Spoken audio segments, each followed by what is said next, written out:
ஒரு சின்ன கிராமம். அங்கே ஒரு விவசாய குடும்பம் இருக்குது. அப்பாவும் பசங்களும் கருவியெல்லாம் எடுத்துக்கிட்டு வயலுக்குள்ள இறங்குறாங்க. மழை வர்றதுக்குள்ள நெல் அறுவடை முடிக்கணும்ப்பா அப்படின்னு சொல்லிக்கிட்டே வர்றாங்க. மழை வராதுன்னு செய்தியில சொன்னதும் அப்பாவுக்கு ஒரு மன நிம்மதி.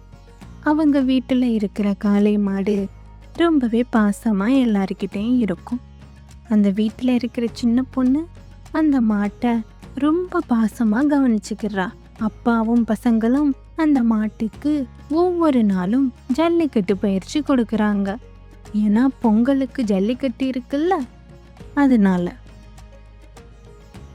அறுவடை நாள் வந்தது. சாமி முன்னாடி நின்று எல்லாரும் கை குப்பிட்டு வணங்கினாங்க.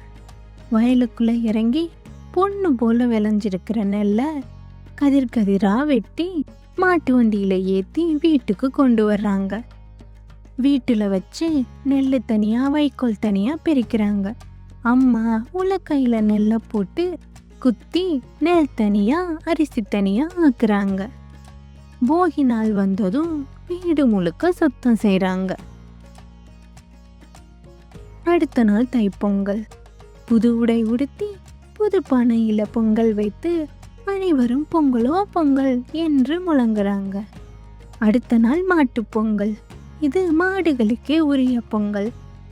அடுத்த நாள் காணும் பொங்கல். இப்போ ஜல்லிக்கட்டு. அந்த காளை தங்க பரிசு வென்றது. வீட்டுக்கு வந்ததும் நம்ம மாடு ஜெயிச்சிருச்சுப்பா என்றார்கள் மகன்கள். அனைவரும் மகிழ்ச்சியில் இருக்க பொங்கல் இனிதாய் முடிவடைகிறது. இது வெறும் பண்டிகை மட்டுமல்ல, ஒரு குடும்பத்தின் வாழ்க்கை.